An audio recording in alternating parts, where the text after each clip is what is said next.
n'écoute jamais ce conseil. Il y a certains conseils que l'on te donne que tu ne devrais pas écouter.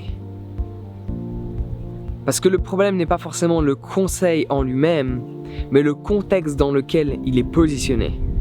Laisse-moi m'expliquer. Pour contextualiser la chose, vois le tout sous forme de niveau. Imagine tu es au niveau 1 dans le développement d'une activité, ou au niveau 1 dans une activité physique, professionnelle, intellectuelle, et qu'une personne te donne un conseil, mais qu'elle est au niveau 10. Le conseil qu'elle te donne est un conseil pour des gens qui sont au niveau 8 ou au niveau 9, ou un conseil pour les gens qui sont au niveau 1.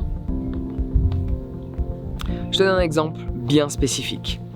À l'heure actuelle, si tu me demandes quel est le meilleur conseil que je peux te partager pour réussir professionnellement et financièrement, à l'heure actuelle, à cet instant T où j'ai réussi à confectionner de grandes choses, où je suis en train de développer un centre de yoga que tu peux voir dans cette vidéo-là, le meilleur conseil que je peux te donner, c'est de supprimer des activités. Mais ce conseil n'est absolument pas valable pour une personne qui est au niveau 1. Ça fait 1 an qu'elle a une activité.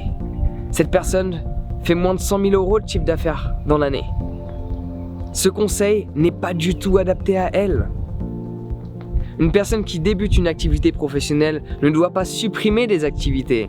Elle doit en rajouter, elle doit les cumuler pour voir lesquelles ou laquelle fonctionne le mieux, pour par la suite la développer davantage et supprimer celles qui ne fonctionnent pas pour donner encore plus de temps et d'énergie à celles qui fonctionnent. Mais au début, tu dois multiplier les activités, toujours en restant sur le même objectif. L'objectif ne change pas, mais tu dois multiplier les activités. Par exemple, quand j'ai commencé à faire du yoga, j'ai donné des cours de yoga. Puis j'ai commencé à faire des ateliers de yoga et des retraites de yoga. Je mélangeais tout par rapport au yoga. Je faisais des cours et des ateliers de méditation sonore, de méditation, de yoga. Je faisais l'ensemble de tout ça. Mais plus les choses ont évolué, puis j'ai commencé à supprimer. J'ai supprimé les cours de yoga. Puis j'ai supprimé les ateliers de yoga. Et à l'heure actuelle, je fais uniquement les retraites de yoga. Donc, quand tu reçois un conseil, pose-toi toujours la question. Est-ce que ce conseil est adapté à une personne qui a un niveau 10 ou un niveau 1 ou un niveau 5? Parce que ce conseil de supprimer des activités, pour prendre cet exemple-là, peut être extrêmement néfaste pour une personne qui débute, mais extrêmement bénéfique pour une personne expérimentée.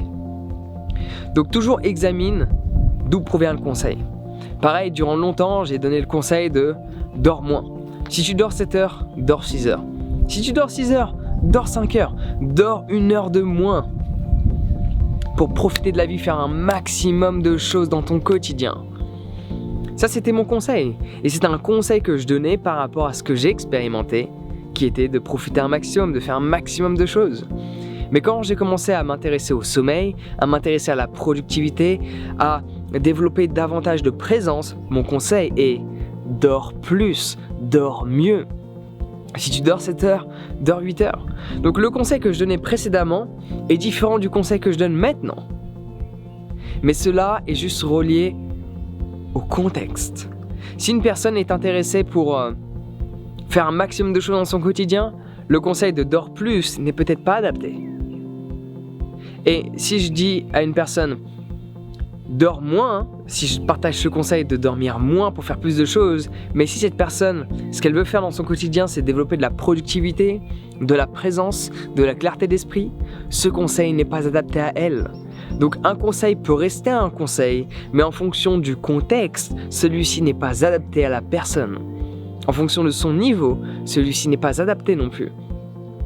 Peut-être, tu vois, alors ça je m'y connais pas, mais juste avec du bon sens, une personne qui soulève des poids, elle peut donner un conseil, il faut que tu soulèves tel poids X nombre de fois pour développer ton muscle. Mais si c'est toi, la première fois que tu vas dans une salle de gym, si tu portes ce poids qui fait X nombre de kilos, au bout de 5 fois, tu risques de te péter le tendon ou d'avoir des problèmes musculaires par la suite, de plus pouvoir bouger ton bras. Et je te parle en termes de connaissance de cause, cela m'était déjà arrivé. Non pas en soulevant des poids, mais en suivant une personne qui avait beaucoup plus d'expérience que moi dans le sport. J'ai réussi avec la volonté de mon esprit, avec la force intérieure que j'ai, de suivre cette personne. Sauf que pendant une semaine, je pouvais plus plier le bras. Et c'était assez problématique. Les 2 bras, je pouvais plus les plier tellement j'avais forcé. Parce que les exercices qu'il faisait n'étaient pas adaptés à un niveau 1, ils étaient adaptés à un niveau 10. Tu ne peux pas suivre des conseils d'un niveau 10 quand tu es au niveau 1. Tu dois poser la question à cette personne qui est au niveau 10, qu'est-ce qu'elle a fait quand elle était au niveau 1 pour passer au niveau 2 ? Et là, le conseil sera adapté à qui tu es, et là, tu pourras considérablement évoluer. Mais bien sûr, si tu n'as pas confiance en toi dans toute cette progression, dans toute cette évolution, dans tout ce parcours-là, ça va être compliqué. Parce qu'il faut avoir confiance en soi. Il faut savoir se dire que ok, je suis au niveau 1 maintenant, mais je crois en moi que plus tard, dans X nombre de mois ou d'années, je pourrai arriver à ce niveau-là. Et pour cela, il va falloir accepter, être confronté à toute cette difficulté, tous ces challenges que la vie nous donne. Donc pour cela, je te recommande de télécharger mon guide sur la confiance en soi pour booster la confiance qu'il y a déjà en toi. Il faut juste apprendre à la développer. Donc tu peux télécharger ce guide totalement gratuitement en cliquant sur le lien dans la description. Sur ce, prends soin de toi, passe une excellente journée.